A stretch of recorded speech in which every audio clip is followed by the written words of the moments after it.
유익한 정보가 있어요. 활기찬 음악도 있고요. 재미난 소통까지. 여러분은 굿모닝 코리아와 함께하고 계십니다. 지구와 환경을 생각하는 코너입니다. 우리가 사는 지구, 어떻게 함께 살아가면 좋을지 강지선 PD가 짚어드립니다. 강지선 PD의 지구살이. 안녕하세요. 네, 안녕하세요. 똑똑 박사 지선 PD. 이렇게 불러도 좋을 만한 요점 정리를 잘할 것 같은. 지난 시간에는 우리 기후 변화에 대해서 좀 짚어봤거든요. 네. 좀 얘기하면서 좀 오싹하고 진짜 큰일 났구나 이런 생각이 들었는데 네. 오늘은 또 어떤 얘기일까요? 오늘은 쓰레기 재활용에 대한 얘기를 좀 해보려고 합니다. 그 코로나19 확산 이후에 쓰레기 좀 더 많이 버리게 됐다 이런 거 느껴본 적 없으세요? 완전 많이 느끼죠. 왜냐하면 시장 가고 뭐 이렇게 마트 가는 대신에 네. 사실은 배달을 많이 시켰거든요. 네. 택배도 많이 시키고 네, 그리고 마스크도 그렇고 진짜 좀 염려되긴 해요. 네, 맞습니다. 코로나19 때문에 온라인으로 거래하는 게 늘었어요. 그러다 보니까 말씀하신 대로 배달 상품에 포장재를 사용하는 것도 늘었습니다. 그리고 감염될까 봐 우려스러워서 위생을 위해서 일회용품을 사용하는 것도 늘었거든요. 환경부 결과를 보니까 2020년 상반기에 플라스틱 폐기물 발생량이 하루에 848톤이라고 합니다. 1년 전보다 15% 정도 증가를 했고요. 비닐 폐기물은 하루에 951톤. 이것도 1년 전보다 11% 정도 증가를 했습니다. 그런데 생각해보면 감염병 유행 때문에 폐기물이 늘어난 것도 맞지만 사실 감염병 유행 상황이 아니더라도 일회용 제품 좀 많이 사용하고 있지 않나 하는 생각도 들거든요. 1년에 일회용 비닐봉지 얼마나 사용하고 계실까요? 감은 안 와요, 사실. 근데 뭐 우리가 먹는 무엇들도 다 비닐에 이렇게 쌓여 있잖아요. 이렇게 봉지를 뜯어서 먹는 제품들. 네. 뭐 하다못해 사탕이나 뭐 이런 것들도 다 비닐봉지로 쌓여 있고. 네. 얼마나 사용할까요? 2019년에 그린피스가 발표한 자료를 보니까요. 우리나라 사람이 한 명이 1년 동안 소비하는 일회용 비닐봉지가 260개라고 합니다. 페트병은 거의 100개에 가까운 96개였고요. 플라스틱 컵이 65개, 65개였습니다. 그리고 2016년 자료를 보면요. 2015년에 우리나라 사람 한 명당 한 해에 사용하는 포장용 플라스틱이 62kg인데요. 이 정도 양이면 세계적으로 두 번째로 많은 양이라고 합니다. 벨기에가 그래요? 가장 많이 사용을 했고요. 우리나라가 두 번째였습니다. 플라스틱 많이 사용하고 있군요, 우리나라가. 네, 맞습니다. 갑자기 오싹해지는 게 한 사람 앞에 계속 이렇게 쓰는 것들이 쌓이는 거잖아요. 네. 이게 뭐 한 해 우리가 쓰고 나서 다음에 싹 사라지는 게 아니잖아요. 네. 이거 뭐 다 이렇게 생분해되려면은 뭐 몇십 년 걸린다라는 얘기가 나오는데, 야, 이거 뭐 해결책이라고 그런다면은 뭐 재활용? 네, 재활용밖에 없지 않을까 싶어요. 네, 재활용 잘하면 좋긴 하죠. 재활용을 잘 하려면 분리수거가 또 중요하고요. 근데 사실 분리수거하면서 이거 제대로 내가 하고 있는 건가 좀 애매한 적 없으셨나요? 분리수거 너무 어려워요, 사실. 맞아요. 어려워요. 네.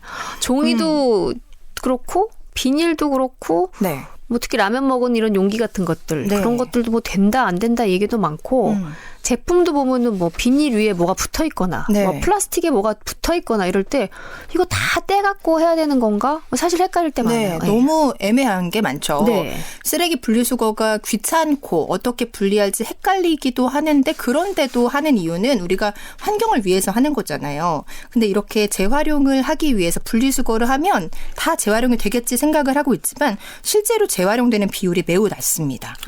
예를 들어서 플라스틱의 경우 우리나라 플라스틱 분리수거를 하는 실행률이 59%입니다. 독일에 이어서 세계 2위일 정도로 분리수거를 아주 잘하는 나라거든요. 그런데 실제로 이 분리된 플라스틱이 재활용되는 비율은 23%입니다. 한마디로 분리수거는 열심히 하는 나라인데 이 분리수거가 재활용이 되게끔 안 되고 있다. 라는 얘기가 되는 거거든요. 그럼 우리 뭐 하고 있는 거예요? 그렇죠. 그러니까. 네. 이제 환경부 자료를 보면 우리나라 폐기물 재활용률이 87%라고 보고를 했는데 이 환경부가 얘기한 87%는요. 사실 우리가 분리해서 배출해서 재활용 센터에 들어가는 비율이 87%란 얘기지 이게 재활용이 완전히 된 게 87%란 얘기가 아니거든요. 근데 실제로 재활용 센터에서 다 분류해서 실제로 재활용이 되는 거는 이 87% 중에서도 5분의 1 정도에 불과하다라고 볼 수 있습니다. 재활용이 될 확률은 23%에 불과하다. 이거 사실 재활용 안 되고 버려지는 플라스틱 진짜 저도 뭐 이렇게 다큐멘터리 같은 거 종종 보면은 네. 동물에게 정말 직접적인 영향을 미치는 가장 나쁜 게 이 플라스틱이더라고요. 엄청난 맞아요. 환경 오염이잖아요. 가장 문제가 되는 게 플라스틱인데요. 네. 이 플라스틱의 장점은 내구성이 우수해서 수명도 길고 저렴하죠. 네. 그런데 단점은 말씀하신 대로 분해가 너무 어렵습니다. 분해하는데 수백 년이 소요가 되고요.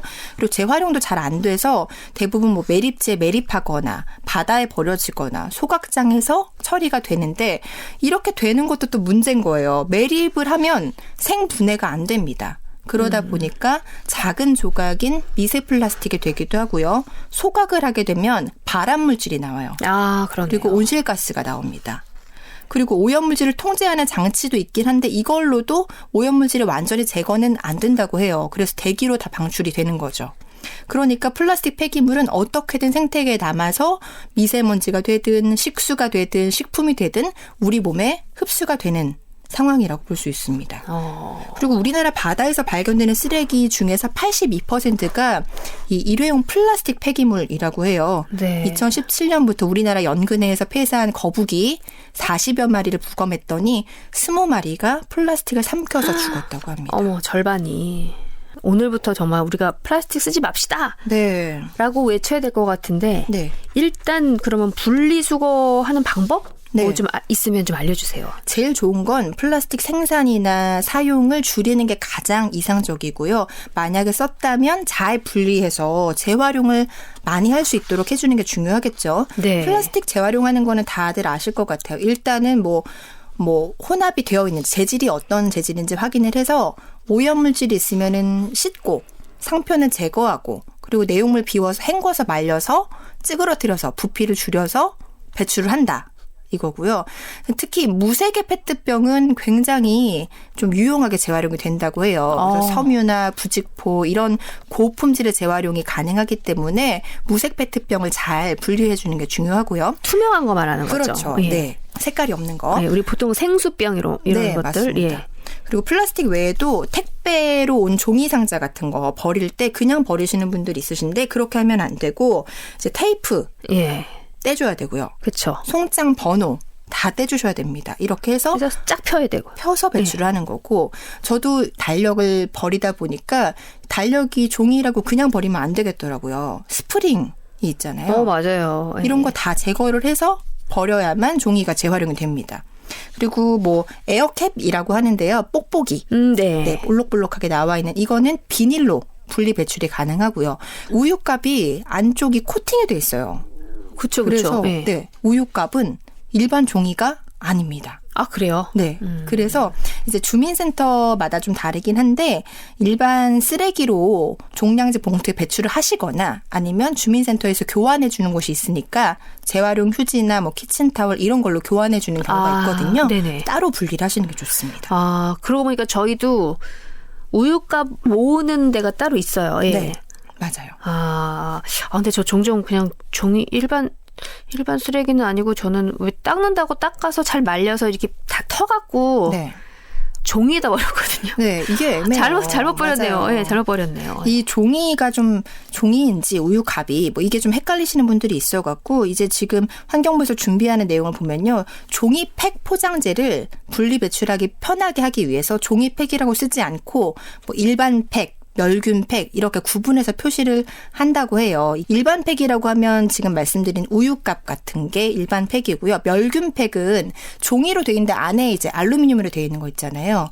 이런 것도 멸균 우유 같이 오래 이렇게 먹을 수 있는 것들 말하는 네네. 건가? 알루미늄이 안에 있고 밖에는 종이인 거. 종이로인 거. 이건 예. 종이가 아니라는 거죠. 네네. 네.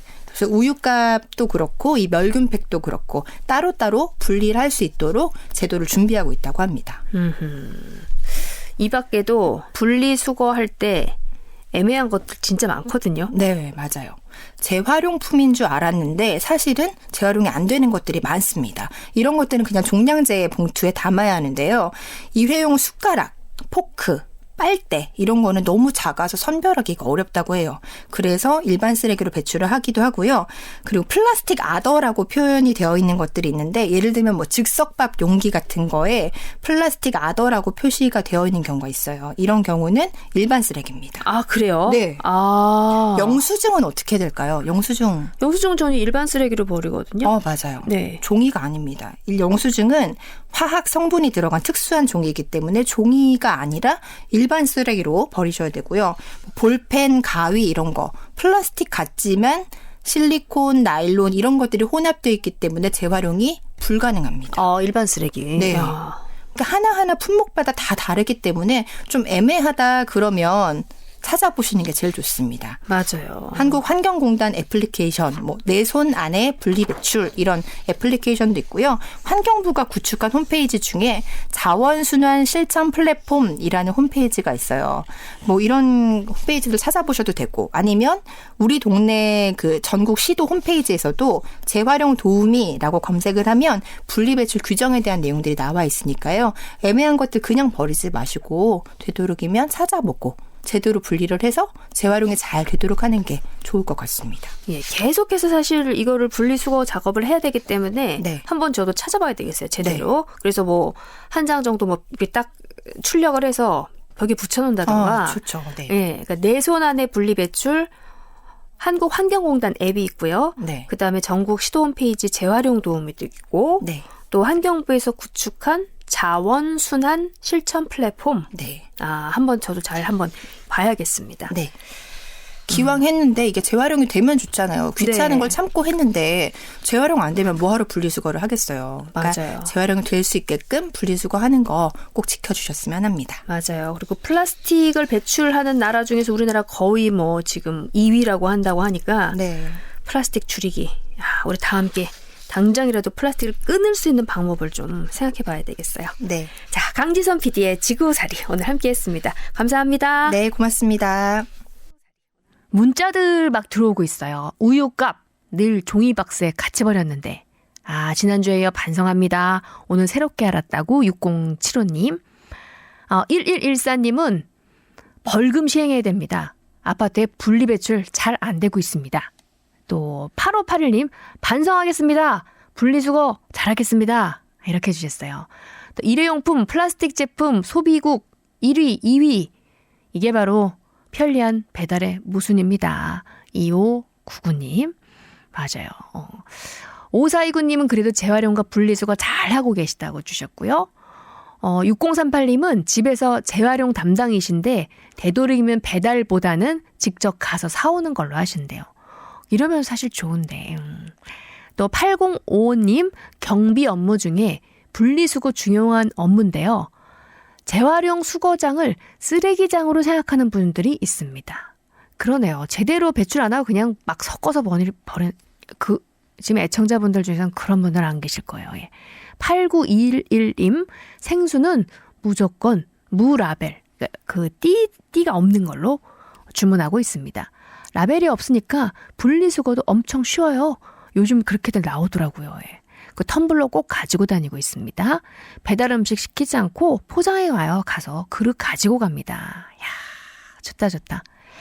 또 9941님은 하루에 우리가 얼마 정도 양의 미세 플라스틱을 먹는데요. 우리 입속으로 들어간다는 거죠. 우리가 많이 쓰는 신용카드 한 장 정도를 먹는다고 하는데요. 이렇게 주셨네요. 미세 플라스틱, 요거 우리 강지선 PD의 지구살에서 한번 해봐야 될 것 같아요.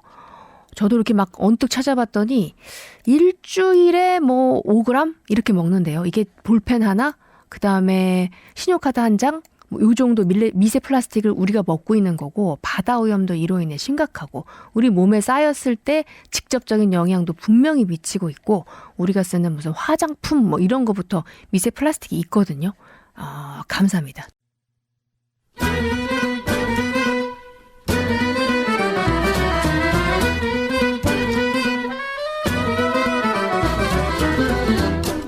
유익한 정보가 있어요. 활기찬 음악도 있고요. 재미난 소통까지. 여러분은 굿모닝 코리아와 함께하고 계십니다. 우리가 사는 지구 어떻게 함께 살아가면 좋을지 강지선 PD가 짚어드립니다. 강지선 PD의 지구살이 빠밤.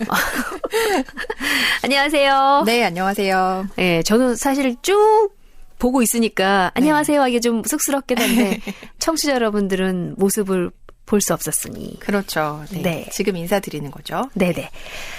지난 시간에 우리가 재활용? 네. 분리수거? 뭐 이런 얘기 해봤었어요. 네. 오늘은 어떤 얘기일까요? 자, 오늘은 일회용품과 다회용품 사용에 대한 얘기를 해보려고 합니다. 하루에 일회용품 몇 개나 사용하세요? 와, 가장 많이 사용한 게 커피컵. 그 종이컵. 종이컵. 그쵸. 네, 종이컵인 것 같아요. 일단 오면은 전에는 텀블러 가지고 다녔었는데 네. 어느 순간 또 집에 놓고 오면 또 안 갖고 나오게 되더라고요. 네. 그렇죠. 뭐 종이컵 많이 사용하실 것 같고 네. 배달 용기도 사용할 거고. 또 배달 음식. 네. 맞아요. 그리고 화장실에서 손 씻고 나서 손 씻고 나서 닦을 때 쓰는 네, 휴지 맞아요. 있죠. 네, 그러네요. 그것도 다 일회용품이잖아요. 우리가 편리하게 사용하는 이런 것들이 사실 우리가 편리함을 얻은 대신에 환경을 잃는 게 아닌가라는 걸 한번 생각해 봤으면 합니다. 환경부 자료를 보니까요. 2020년에 음식 배달이 1년 전보다 78%나 폭증했다고 합니다. 음식 배달을 이렇게 많이 하게 되면요. 음식을 담았던 플라스틱 폐기물이 늘어나게 되잖아요. 맞아요. 그래서 이 폐기물도 19% 정도 증가를 했고요. 환경단체인 녹색연합의 자료를 보니까 국내에서 배달 용기 생산업체 21곳에서 자료를 줬는데요. 2020년 한 해 동안 생산한 플라스틱 배달 포장 용기가 11만 톤이라고 합니다. 용기 하나가 뭐 52g 정도라고 해요. 그래서 이렇게 계산을 해보면 한 해 동안 버려지는 플라스틱 배달 포장 용기가 21억 개다. 라고 볼 수가 있고요. 그 지난 시간에 말씀을 드렸는데 이런 것들이 다 재활용이 잘 안 되거든요. 네. 그래서 실제로 재활용되는 건 이 중에 40% 정도밖에 안 되고 나머지는 다 매립되거나 소각되고 있습니다. 네.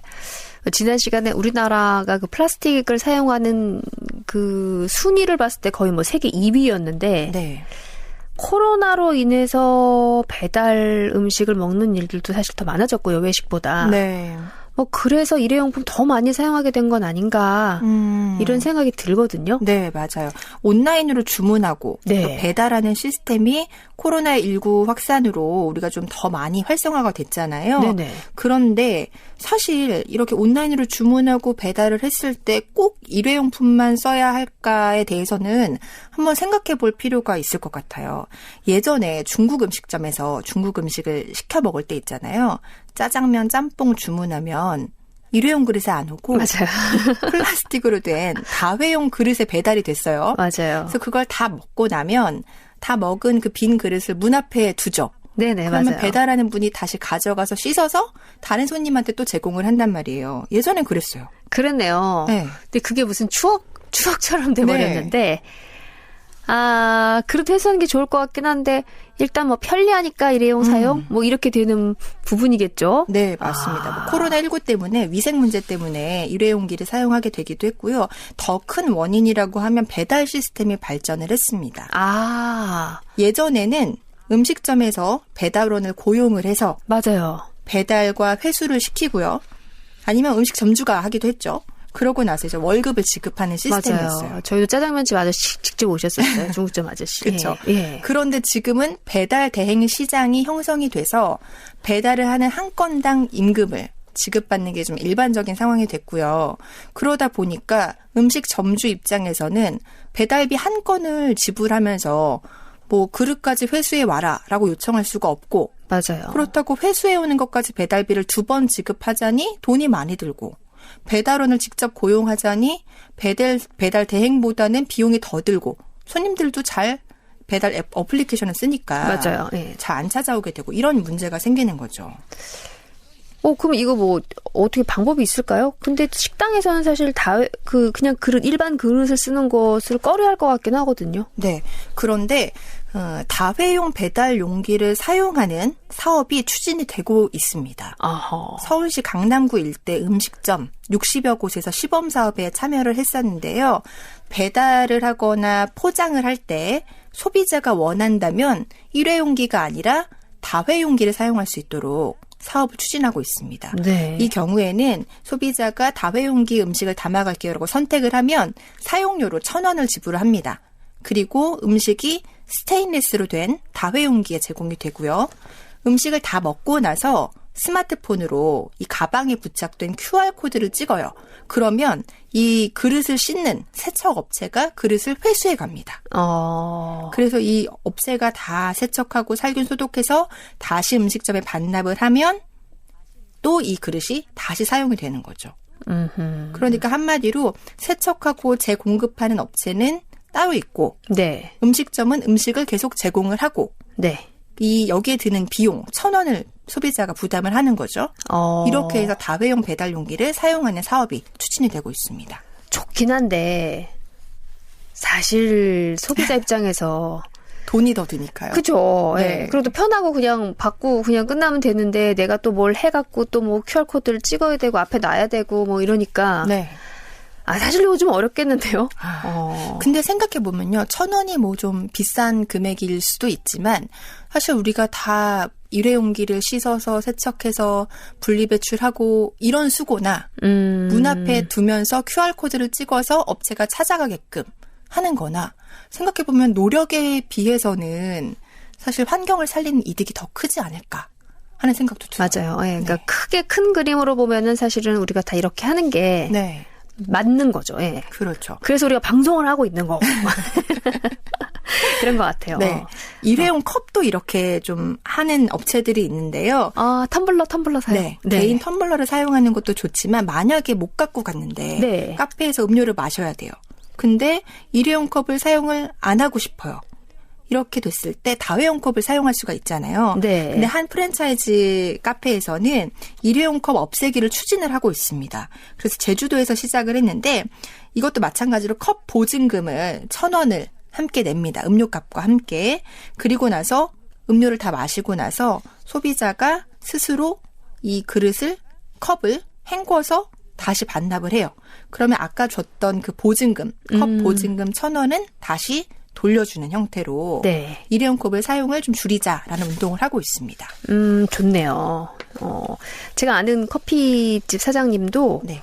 이렇게 하시거든요. 그러니까 일회용 컵을 사용하지 않고 컵을 갖고 오면 500원 더 싸게 주고 네. 그리고 일회용 컵은 아예 그 매장에는 없어요. 그래서 일반 도자기로 된 컵을 대신 1,000원에 사가야 돼요.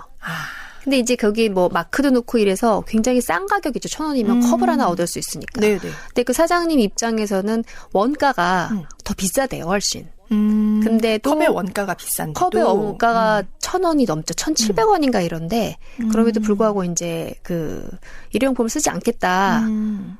버티고 계셨는데 별로 결과는 안 좋았어요. 거기까지만 제가 알고 있어요. 그렇죠. 사실 이 말씀드린 카페에서 소비자가 직접 컵을 헹구게 하는 것도 사실 소비자가 직접 씻어야 되기 때문에 번거롭다라는 그쵸. 불만들이 나오고 있고요. 사실 반납기에다가 반납하는 형태인데 반납기도 좀 불편하게 돼 있대요. 한 번에 컵 하나씩밖에 반납 못 한다는 거죠. 그래서 뭐 한 서너 명이 가서 컵을 사용을 했다. 그러면 하나씩 넣어야 되는 거예요. 그래서 아직은 이런 게 기술적으로 좀 덜 발전을 했고 불편한 것들이 분명히 있지만 사실 이런 제도들도 좀 발전을 해 나가야 되는 게 아닌가라는 생각이 들고요. 이게 활성화되려면 다회용 용기를 좀 세척하는 과정에 대한 관리 감독 이게 좀 중요할 것 같아요. 그러네요. 그리고 사실 불편하더라도 다회용기를 선택할 수 있도록 소비자가 인식을 바꾸는 것도 중요한데요. 환경도 보호할 수 있지만 사실 일회용 제품을 쓸 때 나올 수 있는 환경 호르몬에 대한 걱정 없이 네. 음식을 먹을 수 있는 것도 장점이고 그리고 다회용기는 보온이 더 잘 돼요. 맞아요. 음식 맛을 잘 유지를 시켜준다는 맞아요, 얘기거든요. 맞아요. 이런 이점도 생각을 하면서 다회용기 사용을 좀 해봤으면 좋겠습니다. 우리가 좀 불편하더라도 네. 기꺼이 정말 지구에서 살아가려면은 기꺼이 이렇게 해야겠다는 인식 변화가 지금 가장 중요하겠구나 이런 생각이 드네요. 네, 실제로 용기 내 챌린지라는 게 있는데요. 이게 이제 말씀드린 대로 다회용품을 많이 사용하는 사람들이 함께하는 운동이에요. 아, 용기 내자, 팀 내자 하는 게 아니라 우리가 쓰는 그릇, 용기. 그렇죠. 네. 두 가지 의미가 다 있어요. 다회 용기를 내라. 라는 얘기도 되고요. 다회 용기를 매장에 직접 가지고 가서 여기다 음식을 담아주세요라고 하려면 마음의 용기도 필요하지 않을까 해서 그 용기도 있어요. 그래서 용기 내 챌린지라고 하는데요. 음식 포장으로 인한 불필요한 쓰레기를 줄이기 위해서 내가 직접 천주머니, 다회 용기 이런 거를 가지고 가서 거기에 음식을 담아오자라는 운동이에요. 이런 것들 한 번씩 실천을 해보시면 주변에도 이런 문화가 확산이 되지 않을까 하는 생각이 듭니다. 그래요. 뭐니 해도 가장 지금 중요한 거 제가 쭉 해오면서 생각이 드는 게 일단 우리의 생각을 먼저 좀 불편해도 네. 기꺼이 내가 뭐 엄청난 봉사활동을 하고 인류를 위해서 뭘 하기보다 기꺼이 일회용품 줄이고 기꺼이 불편해도 다회용품 사용하자. 이거밖에 없겠네요, 진짜. 네, 맞습니다. 다시 또 반성하면서 끝날 때 되면 갑자기 제가 반성을 막 하게 돼요. 오늘 마신 물컵도 일회용이었는데 싶어서. 예, 알겠습니다. 자, 일회용품 사용을 줄이기 위한 다회용품 사용에 대해서 오늘 알아봤습니다. 강지선 PD의 지구살이 오늘 함께했습니다. 감사합니다. 네, 고맙습니다. 8855님이요. 좋아요. 1,000원. 과감히 투자할게요. 다회용품 사용할 때. 맞아요. 5429님. 좋은 정보 잘 듣고 참고됐고 공감합니다. 또 2784님. 나무젓가락 이것도 문제죠 하면서. 9632님. 저는 일회용 작은 종이컵을 1주일, 2주일 오래오래 써요. 믹스커피 먹고서 헹구고 엎어서 보관하고 다시 사용합니다. 5675님, 커피 마시고 난 종이컵 꼭 재활용해요. 옆에 쌓아놓은 종이컵 높이 보니까 15cm 정도 되는데요. 이야, 다들 잘하고 계신 거죠? 3152님, 재활용품, 그리고 종이컵, 일회용 사용량 줄여야죠 하면서 주셨고, 또 예전에는요 중국 음식 먹고 나면 빈 용기 씻어서 문 앞에 두면서 미안한 마음에 배달원분 드시라고 초코과자도 한 개씩 넣어드리고 했었는데 말이에요. 요즘 일회용기는 한 번만 쓰기에는 튼튼하게 나와서 아깝긴 하더라고요. 5216님. 저도 그래서 잘 씻어서 뭐 이렇게 사용하고 이럴 때도 있어요. 왜냐하면 뭐 전자레인지에 사용 가능한 이런 그릇들 보면은 뭐 괜찮은 것들이 있거든요. 이렇게 저렇게 사용하는 방법들을 생각해보면 또 있는 거죠. 우리가 스스로 재활용하는 거. 텀블러, 장바구니 사용하기 생활해야 됩니다. 우리 미래를 위하는 길입니다. 하면서 9949님. 자, 2599님은 인구가 많은 게 문제다라고 해주셨고요. 또 환경을 생각해서 우리가 모두 한마음이 되는 거 좋습니다. 3639님. 환경을 위해 다양하게 시도하는 것도 좋은 것 같아요. 4316님. 야, 다들 이렇게 좋은 의견들 주셨어요. 감사드립니다.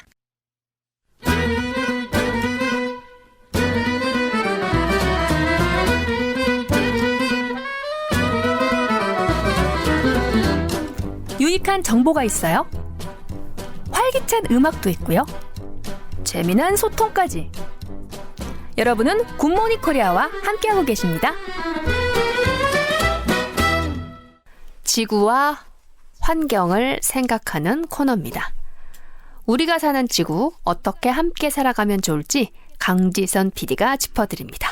강지선 PD의 지구살이 오늘도 나오셨어요. 안녕하세요. 네, 안녕하세요. 늘 스튜디오 밖에서 이렇게 안을 바라보다 안에서 바라보는 밖의 풍경은 좀 다른가요? 다르죠. 좀 더 이 안이 긴장되는 자리인 것 같아요. 늘 뭐 방송 늘 하고 계시는데요. 네, 뭐. 그래도 이 자리가 뭔가 청취자분들이랑 가장 가까이 만나는 자리라서 좀 더 떨리는 자리가 아닐까 싶어요. 네. 그렇군요. 바짝 긴장하면서 시작하네요. 오늘은. 네. 자, 오늘은 어떤 얘기인가요? 오늘은요. 기후변화가 계속 진행됐을 때 우리가 만나게 될 세상에 대한 얘기를 좀 해보려고 합니다.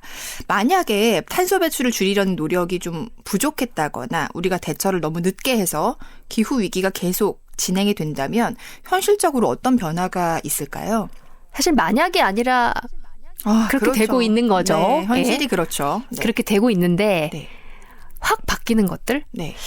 녹았다고 뭐 그러세요? 저는 그냥 뭐 붓고 녹아서 네. 예, 그래서 뭐 물에 잠긴다 그 얘기 듣고 제일 사실 그게 정말 저한테 꽂혔어요. 예.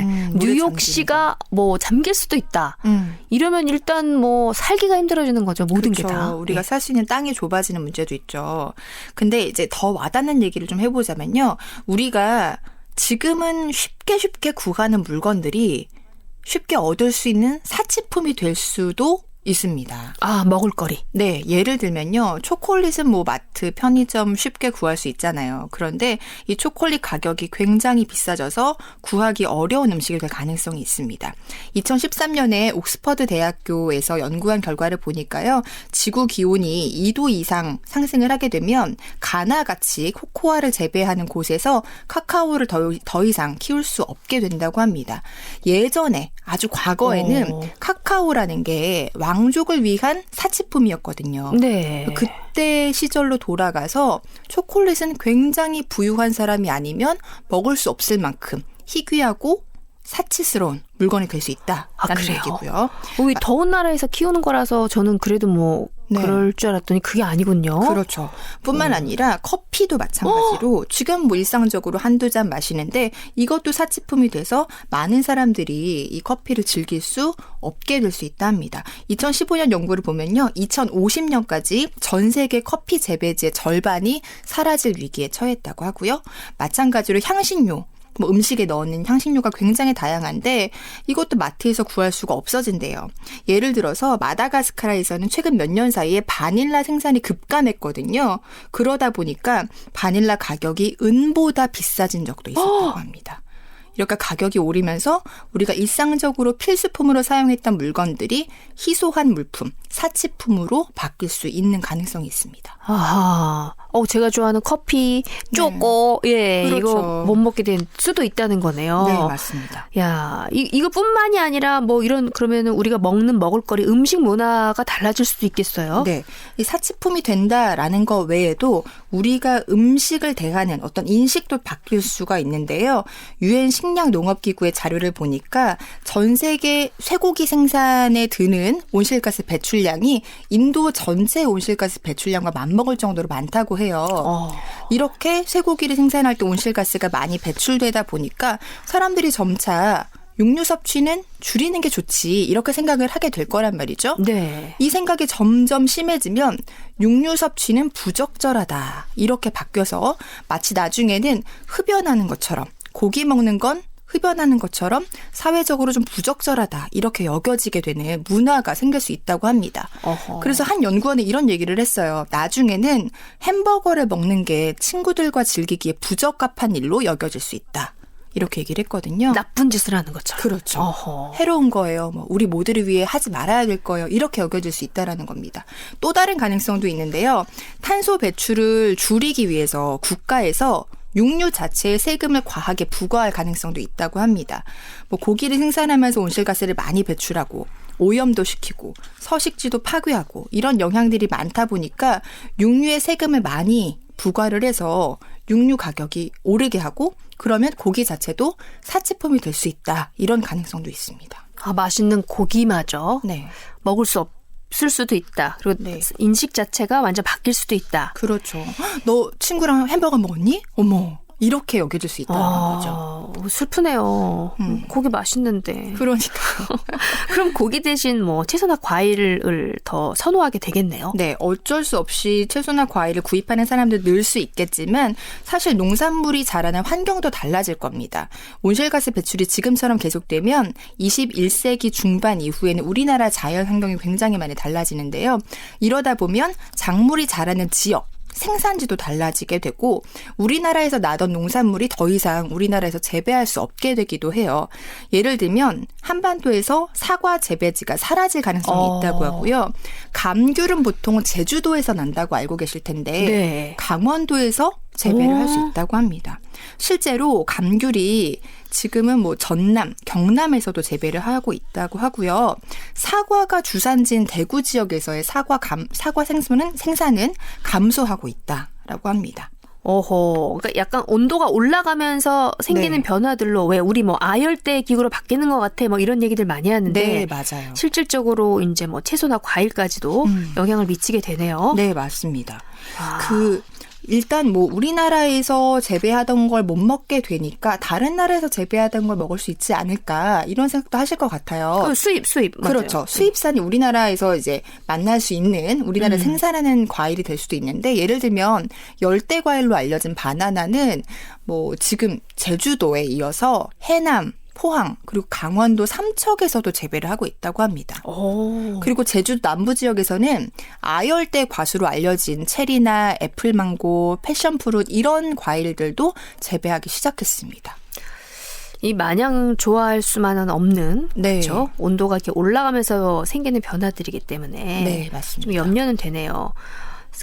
그리고 또 따지고 보면 생선류도 그러면 또 변화가 있겠어요. 네, 그렇죠. 이제 온도가 올라가다 보니까 바다의 기온도 올라가서 네. 한류성 어종인 꽁치나 도루묵은 찾기가 어려워졌고요. 명태는 멸종하기 직전 정도의 상태라고 해요. 반면에 고등어나 멸치, 사로징어 같은 난류성 어종은 증가하고 있습니다. 이야. 이게 사실 우리도 느껴지는 것들이네요. 지금 이제 진행이 되고 있어요. 네. 자, 이 밖에 또 어떤 변화들이 있을까요? 기후변화 때문에 질병도 생길 수가 있는데요. 네. 전염병이 대표적입니다.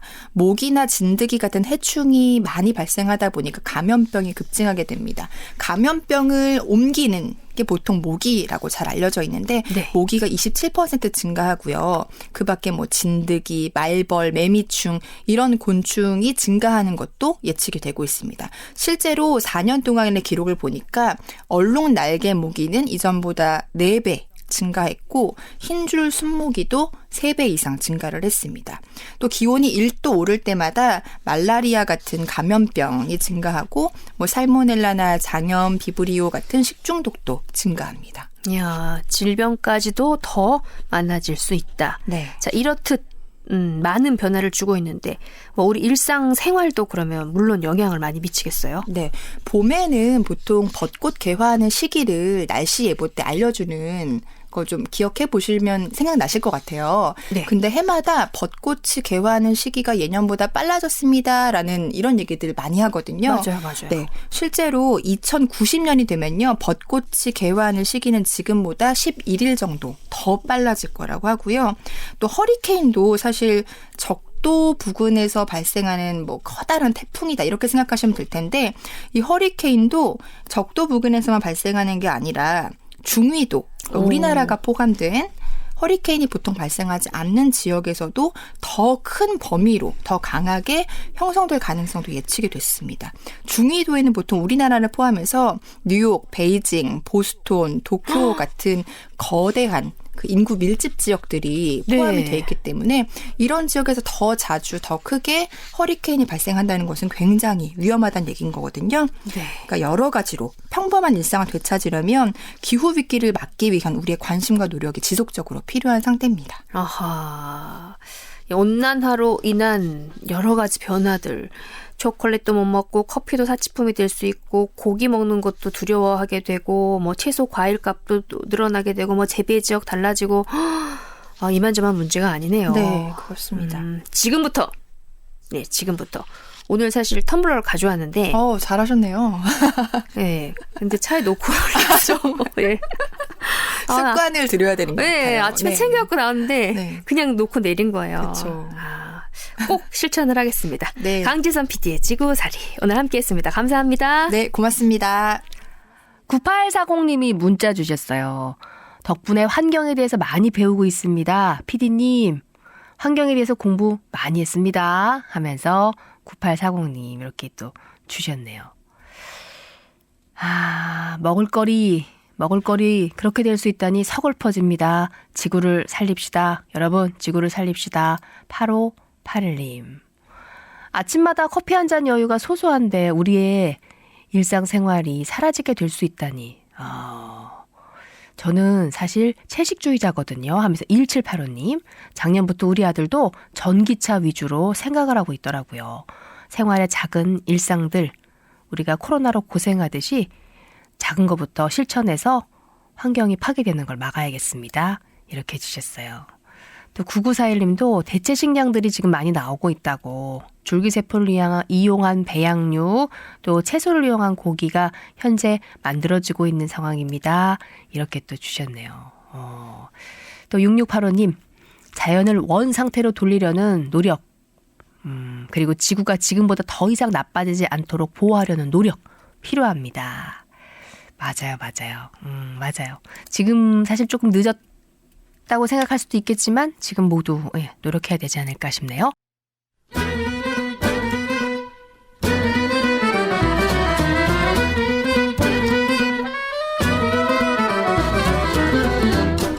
유익한 정보가 있어요. 활기찬 음악도 있고요. 재미난 소통까지. 여러분은 굿모닝 코리아와 함께하고 계십니다.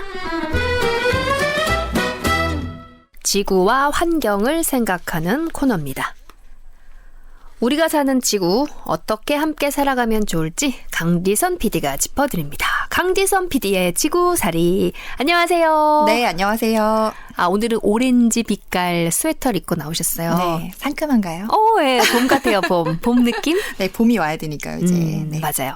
자, 지난 시간에, 우리가 이제 이런 환경, 기후 변화로 인해서 얼마나 힘들어지게 될지, 먹는 것들 또 질병들이 많아질 수 있다라는 얘기를 들었어요. 네. 오늘은 어떤 얘기일까요? 네, 오늘은요, 환경 오염을 막기 위해서 각 나라들이 어떤 노력을 하고 있는지 몇 가지를 좀 소개해 드리려고 해요. 어떤 노력들이 진행되고 있을까요? 그냥 뭐 딱 드는 생각은 네. 우리나라보다 저쪽 북유럽은 잘하고 있지 않을까? 뭐 이런. 다들 좀 우리보단 낫지 않을까. 우리가 또 못하고 있다는 얘기 나오지 않을까. 또 네. 이런, 예. 그렇죠. 근데 우리가 생각지도 못할 만큼 열심히 하고 있는 나라들도 있고 특이한 제도들도 있어서 소개를 좀 해드릴게요. 이제 좀 대표적인 것들 중에 하나가 가전제품 수리권이라는 게 있어요. EU 환경부가 제안한 법인데요. 가전제품은 제조하는 과정에서 온실가스가 많이 발생을 하거든요. 네. 그런데 보증기간이 끝나면 수리하기가 어려워서 또 뭐 적당한 가격에 다시 팔기도 좀 어려워서 그냥 폐기되는 게 대부분입니다. 맞아요. 그러다 보니까 이 가전제품을 수리해서 사용할 수 있도록 하게 해주는 법, 권리, 이게 바로 가전제품 수리권입니다. 실제로 내용을 보면요, 뭐 조명이나 텔레비전 같은 대형 가전제품에 해당이 되는데 소비자가 제조업체 조언을 받아서 예비 부품을 이용해서 완전히 제품을 분해했다가 수리할 수 있는 권리가 있는데 이걸 좀 지켜주겠다라는 법이 이 법의 내용입니다. 그 전에는 이게 안 됐었군요. 네. 사실 우리나라에서는 좀 수리하는 부품들을 팔고 있는 것으로 알고 있는데요. 네. 유럽에서는 실제로 제품 자체에 접착제를 다 붙여놔갖고 이걸 분리할 수 없는 제품들이 굉장히 많았대요. 그리고 예비 부품을 팔지 않거나 수리할 수 있는 그 지침서가 없다거나 그러다 보니까 소비자들은 고쳐 쓰고 싶어도 버려야 하는 상황들이 있었는데 연구 결과를 보니까 실제로 유럽에서 판매하는 램프들이 교체를 할 수 없게 만들어 놓은 게 있어서 개별 전구 하나 갈면 될 거를 통째로 버려야 되는 경우도 있었다고 합니다. 네. 그래서 이제 버리는 경우가 많으니까 이걸 소비자들이 직접 고쳐 쓸 수 있도록 강제하는 법을 만드는 겁니다.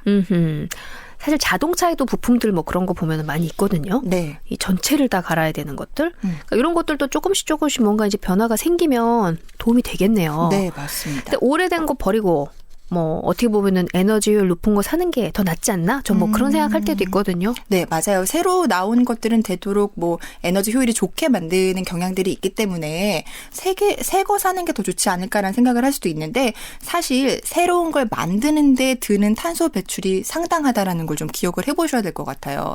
오래된 모델을 계속 사용하면 상대적으로 이 새로운 거를 사서 뭐 만들어서 사서 이렇게 하는 것보다는 이산화탄소 배출이 더 적다고 합니다. 그러니까 새 가전제품을 생산하는 데 드는 탄소를 고려해 볼 때 가전제품은 되도록 수리해서 오래 사용하는 게 탄소 배출 감소에 유익하다라고 볼 수 있습니다. 그렇군요. 자, 가전제품 수리권 말고 또 다른 것들 소개해 주실 만한 것들 있나요? 네, 프랑스에서는요. 올해부터 대다수 과일과 채소에 플라스틱 포장을 하지 못하도록 하고 있습니다.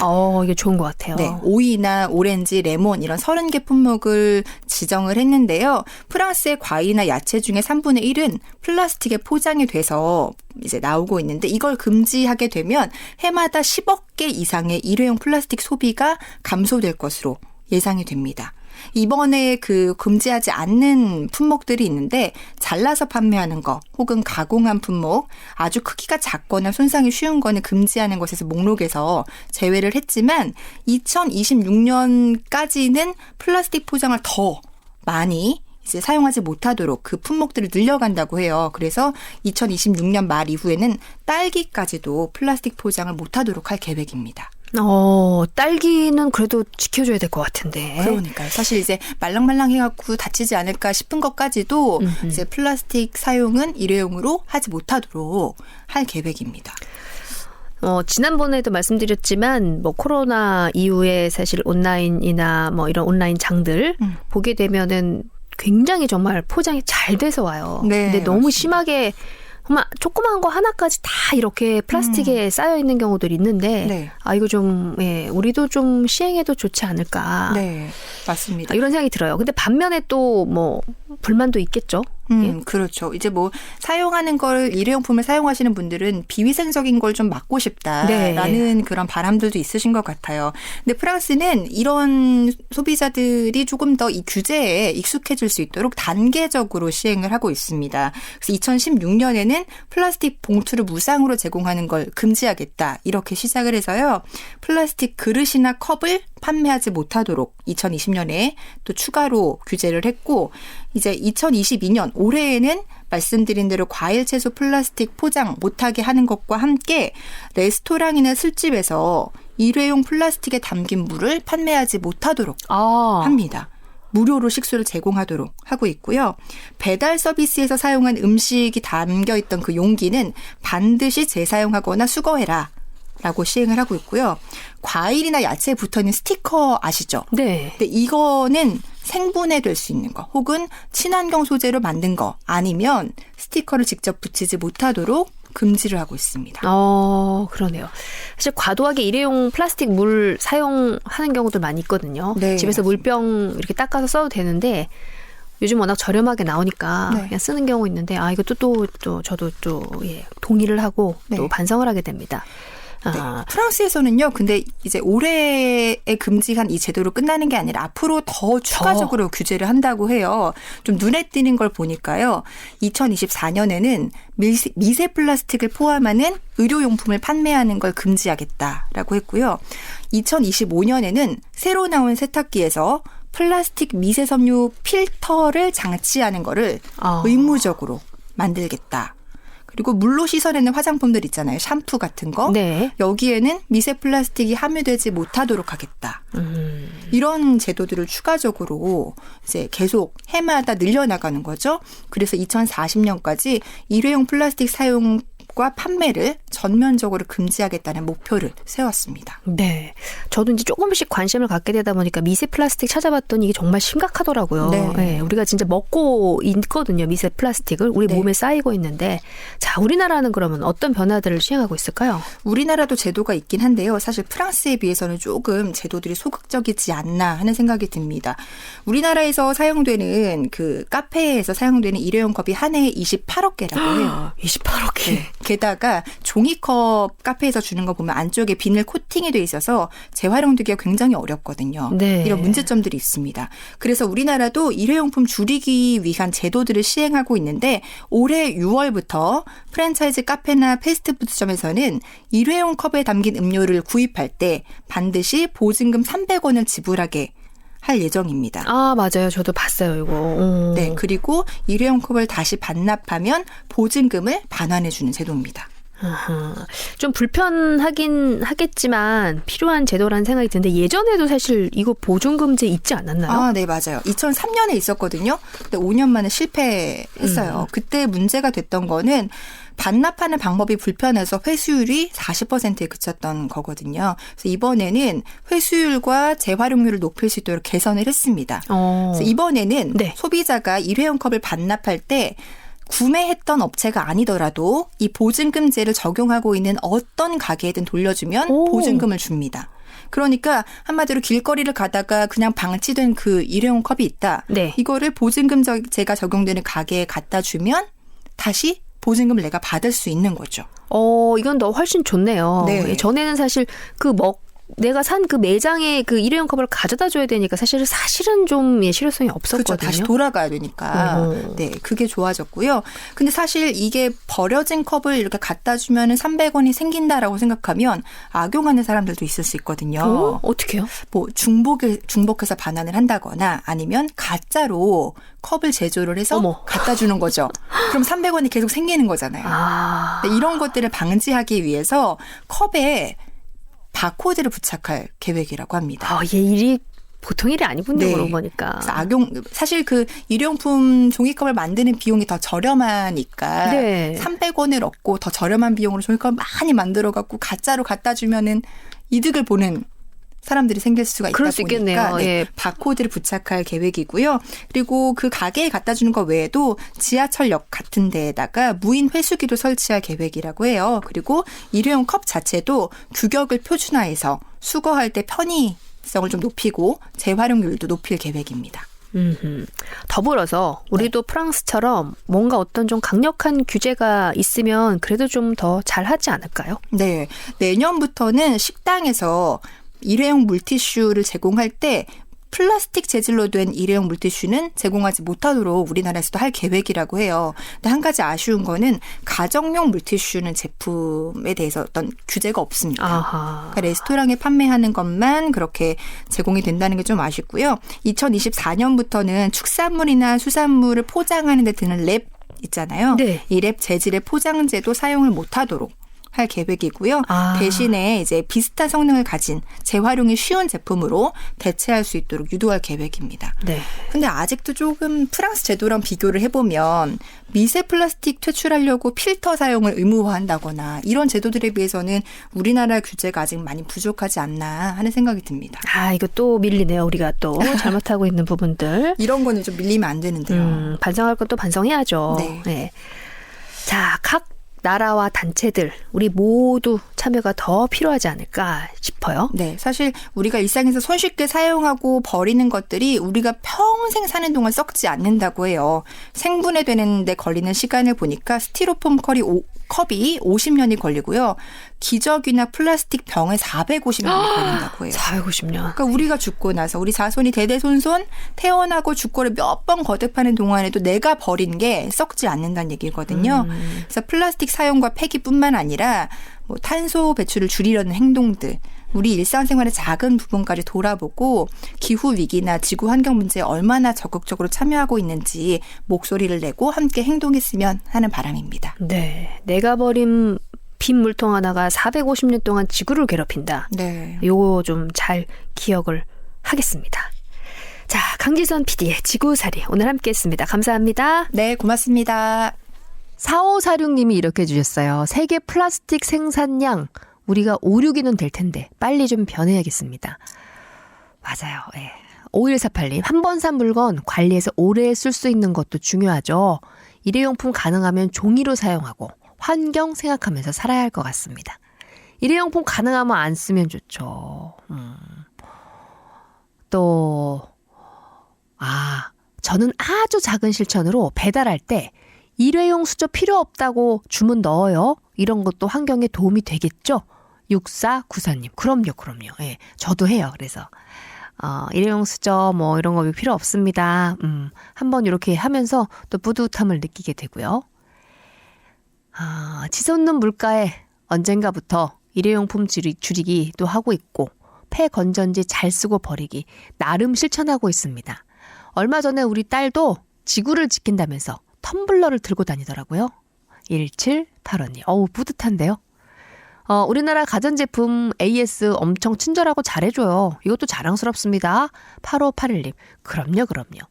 제 안에는요. 돌아다니다가 길가에 쓸만한 가구가 버려져 있으면 다시 주워다가 필요한 데 쓰더라고요. 이것도 지구살이 한몫하는 건가요? 5675님. 그럼요. 예. 바꿔 쓰고 나눠 쓰고 예. 또 무슨 부품이든 통째로 교환하지 말고 꼭 필요한 부분만 교환해도 성능에 지장이 없도록 강제하도록 하는 법이 아쉽습니다. 4717님.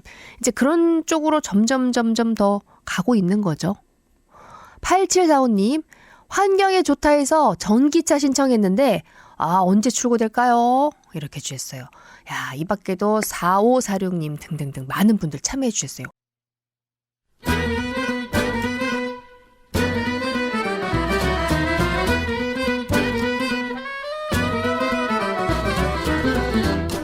유익한 정보가 있어요. 활기찬 음악도 있고요. 재미난 소통까지. 여러분은 굿모닝 코리아와 함께하고 계십니다.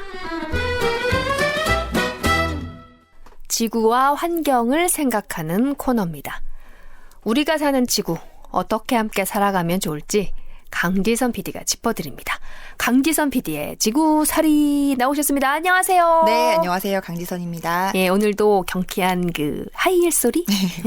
좋아요. 전 이 소리 들으면. 항상 하이힐 신고 다니시잖아요.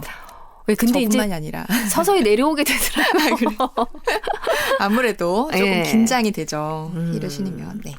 자, 오늘은 또 어떤 이야기일까요? 네. 오늘은요, 그동안 지구살이를 제작하면서 청취자분들이 보내주셨던 문자 중에서 아이디어를 얻었습니다. 그 친환경 자동차 얘기를 하면 보통 이런 분들이 계시더라고요. 전기차든 수소차든 어쨌든 자동차 자체가 친환경이 될 수가 없다. 어떻게 자동차 자체에다가 친환경이라는 말을 붙일 수 있냐. 이런 문자를 보내시는 분들이 계셨거든요. 네. 자, 과연 연료가 무엇이든지 자동차 자체가 친환경이 아니다. 이게 맞는 말일까요? 일단은 제 생각에는요. 네. 전에는 그냥 사실은 전기차하고 수소차고 친환경차가 맞다라고 생각을 했었어요. 네. 뭐 차가 그렇지만 그래도 그게 분명히 친환경이 맞다라고 생각을 했는데 전기도 수소도 또 이거를 만들어낼 때 뭔가 또 탄소가 배출되기 때문에 살짝 사실은 좀 왜냐하면 우리가 거기에 그거를 이제 친환경을 하기 위해서 드리는 여러 가지 노력들과 네. 또 배출되는 탄소와 이거 과연 맞나라는 생각이 조금 들긴 해요. 네, 맞습니다. 어쨌든 전기나 수소를 친환경적인 방법으로 만들면야 모르겠지만 지금으로서 우리가 쓰고 있는 전기나 수소 같은 경우는 어쨌든 화석 연료를 사용을 해서 만들어지는 전기나 수소거든요. 그래서 탄소를 배출하고 있습니다. 이런 차원에서 봐도 조금 친환경이라는 말을 붙이기가 좀 깨끗한 마음은 아닌데요. 이 연료 외에도 사실 자동차를 구성하는 다른 재료들도 탄소를 배출한다라고 볼 수가 있습니다. 그러네요. 예. 네.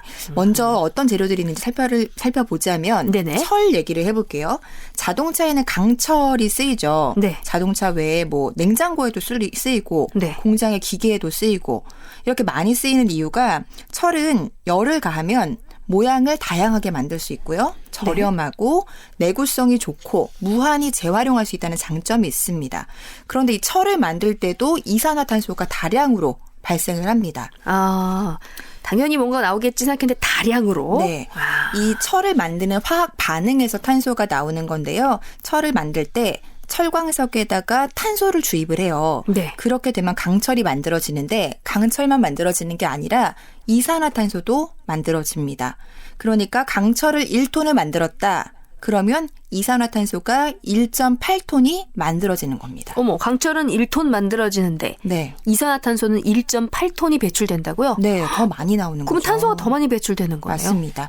2050년이 되면 전 세계에서 해마다 28억 톤의 강철을 생산할 것으로 예측을 하고 있는데 만약에 2050년이 될 때까지 강철을 만드는 어떤 친환경적인 방법을 개발을 못했다 하면 해마다 이산화탄소가 50억 톤이 발생을 하는 겁니다. 네. 근데 이게 적게 잡은 수치고요.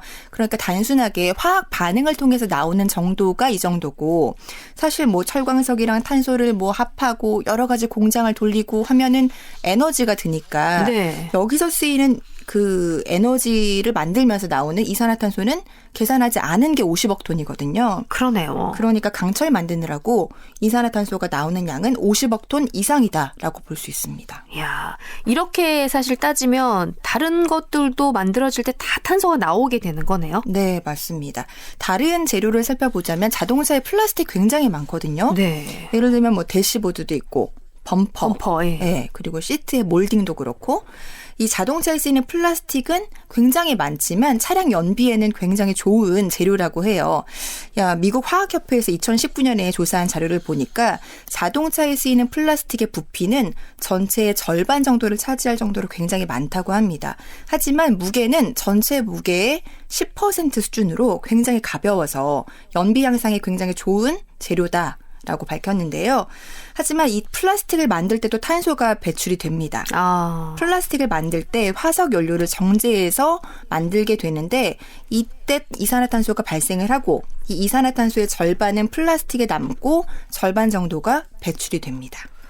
그렇군요. 그러니까 플라스틱 부피는 커도 가볍기 때문에 연비의 향상에 좋다. 그러면 그럼 플라스틱도 친환경 재료라고 해야 돼? 뭐 이런 생각이 언뜻 들었었는데 네. 어쨌거나 저쨌거나 이게 진짜 다 탄소를 만들어낸다는 거예요. 네, 맞습니다. 그러고 보면 우리의 존재 자체가 다 환경을 맞아요. 저해하는 우리가 쓰는 모든 것들이 다 그런 거잖아요. 네, 뭐 유리, 종이, 알루미늄, 뭐 플라스틱뿐만이겠어요. 전부 다 그렇습니다. 이런 자재들, 재료들을 만드느라고 전 세계에서 만들어지는 탄소가 얼마큼일까 계산을 해봤더니요. 전체의 3분의 1 정도가 이런 자재들을 만들면서 발생하는 탄소였다고 합니다. 그러니까 이게 뭐 단순히 공장에서 발생하는 어떤 그런 것들 빼고 이 자재들을 만드는 화학 반응에서 나오는 것만 전 세계 배출량 중에 3분의 1 정도다. 굉장히 많은 양이죠. 그러네요. 네. 화학 반응을 통해서 발생하는 것들만 자재들을 만들 때 3분의 1이나 된다는 거. 근데 그렇다고 우리가 뭐 자동차가 없게 살거나 뭐 도로나 뭐 건물을 안 짓거나 네. 뭐 그럴 수는 없잖아요. 네, 맞습니다. 뭐 지금으로서 우리가 다 그만두자, 제조 폐쇄해야 된다. 네. 이렇게 할 수는 없거든요. 그래서 탄소 배출을 피할 수가 없는데 그래서 가장 필요한 건 기술 발전입니다. 지금도 연구가 한창 진행 중인데요. 대표적으로 강철에 대한 기술 발전을 말씀을 드려볼게요. 독일의 한 자동차 회사에서는 올해부터 저탄소 강철만 공급받기로 했습니다. 이 저탄소 강철이 뭐냐면요. 철광석을 만들 때 석탄을 사용하게 되거든요. 네. 이거를 전기와 수소를 대체하는 기술이라고 해요.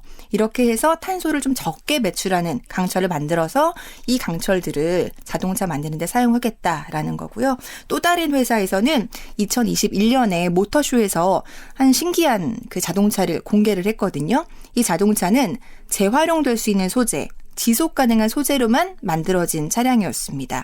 소형차고요. 도색을 일단 하지 않은 재활용 알루미늄과 강철을 사용을 했습니다. 그리고 재료와 재료가 만나는 곳에는 볼트로 연결을 해서 폐차할 때 그 각각을 분리해서 다시 사용할 수 있게 만들어졌고요. 크롬 소재나 뭐 이중 프레임 같은 거는 전혀 사용을 안 했습니다. 심지어 로고까지 금속에다가 레이저로 각인을 한 거예요. 되도록이면 환경 친화적으로 만들겠다라는 노력인 거죠. 이런 식으로 기술 발전이 계속되고 있습니다. 플러그와 볼트를 연결해서 이렇게 다시 분리해서 다시 쓰는 거 요거 되게 좋은 것 같아요. 네, 그렇죠. 네, 어린 아이들과 장난감 이렇게 딱 합체했다가 분리하는 것처럼. 네, 전체를 폐차하는 게 아니라 필요한 건 살릴 수 있으면 살려서 다시 쓰자는 거겠죠. 껴갖고. 네. 예. 이거 괜찮은데요? 그러니까 어쨌든 간 이런 이제 노력들이 계속되고 있고 우리나라들도 그러면 이런 기술 개발을 하고 있는 거겠죠? 네. 우리나라에 있는 제철 회사들도 여러 가지 기술을 개발하고 있는데요. 수소 환원 제철이라는 기술을 지금 녹색 강철을 만들기 위해서 개발을 하고 있습니다. 굉장히 어렵더라고요. 수소 환원 제철. 그러네요. 이게 뭔가 좀 이름이 어려워 보이는데 아까 말씀드린 거랑 좀 비슷하게 석탄이 들어가는 그 부분에 수소를 좀 사용해 보겠다라는 식으로 석탄 대신 그 화석연료 대신에 친환경적인 연료를 사용할 수 있는 방법들을 고민하는 겁니다. 그렇게 되면 탄소 대신에 나오는 물질이 물이라고 해요. 그래서 이제 나오는 이산화탄소를 줄이고자 하는 어떤 여러 가지 화학적인 것들을 연구를 하고 있는데 이게 아직 상업적으로 사용하기는 좀 어려운 게 석탄이 굉장히 싸고 수소는 비싸거든요. 아하. 이게 심지어 한 대여섯 배 정도 가격 차이가 나다 보니까 대량으로 생산하게 되면 가격 차이가 굉장히 크겠죠. 그래서 이런 것들이 아직은 기술 발전이 덜 된 부분이다라고 볼 수 있습니다. 그러네요. 이렇게 수소가 비싸면 당연히 뭐 자재 가격이 오르게 되고 당연히 피할 것도 같고요. 기업들이 사용하지 않겠다. 뭐 지금은 이런 상태가 아닐까. 네, 뭐 맞습니다. 싶네요. 비싼 거를 투입해갖고 장사할 사람은 없잖아요. 그렇죠. 네, 이런 것들을 좀 해결하려면 정부 정책이 가장 필요할 것 같아요. 예를 들어서 탄소가 안 나오는 무탄소 원자재를 구입해서 만들면 뭐 혜택을 주겠다라든가 아니면 이거를 사용할 수밖에 없게끔 정책적으로 강제를 하면 모두가 똑같은 정책을 적용을 받게 되니까 이제 이런 것도 좀 필요하지 않을까 하는 생각도 들고요. 아까 그 모터쇼에서 공개했던 차량처럼 네. 아예 처음부터 자재들을 재사용할 수 있는 자재들로 만드는 거죠. 그래서 뭐 강철이든 플라스틱이든 시멘트든 다목적으로 사용할 수 있는 자재들을 만들 수 있도록 노력하는 것도 필요하지 않을까 하는 생각이 듭니다. 네. 알면 알수록 나의 존재 자체가 환경에 저해가 되는구나. 숨 쉬는 거 먹는 거 다 문제구나 이런 생각이 드는데 네. 우리가 그만큼 별 생각 없이 그냥 편한 네. 것 위주로 살아왔던 게 맞아요. 익숙해진 거죠, 뭐. 맞아요. 제가 하루에 만들어내는 일회용품만도 쓰는 그렇죠. 일회용품만도 얼마나 많은가 이거 생각하면서 또 다시 반성을 하게 됩니다. 네. 자, 오늘은 각종 자재를 만들 때 발생하는 탄소에 대해서 알아봤습니다. 강진선 PD님 고맙습니다. 네, 고맙습니다. 1785님이 모든 재료를 만들 때 탄소 배출이 어마어마하다는 말을 들으니 말문이 턱 막힙니다. 얼마 전에 속이 아파서 죽을 사러 가면서 냄비를 들고 갔었거든요. 지금도 늦지 않았으니 주의 찾아보고 실천해 보려고 합니다. 와, 1785님. 잘하셨어요. 예. 이게 작은 것 같아도 쉽지 않은 일들이거든요. 우리의 습관을 바꾼다는 게. 5148님, 지구는 그럼 계속 오염되는 건가요? 무섭네요. 그쵸. 예.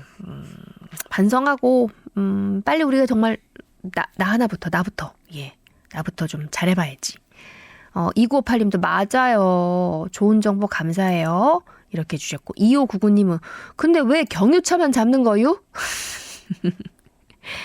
아마 꼭 그런 건 아니겠지만 정책적으로 이렇게 하나씩 서서히 잡고 있는 거죠. 2242님 무심코 버린 쓰레기 결국은 부메랑이 되어 나에게 돌아온다. 이렇게 또 표어를 지어주셨네요. 절대 친환경 없죠. 예, 다 토양으로 흘러들어가는 게 문제입니다. 2599님. 또 설거지할 때 하면서 주셨어요. 3168님. 조금 더 신경 쓰면 할 수 있는 것들이 사실 있어요. 예, 있습니다. 그리고 이미 정보들은 뭐 이미 어느 정도 다들 알고들 계시고요. 맞아요. 다들 이렇게 좋은 의견들 주고 계셔서 마음이 뿌듯합니다.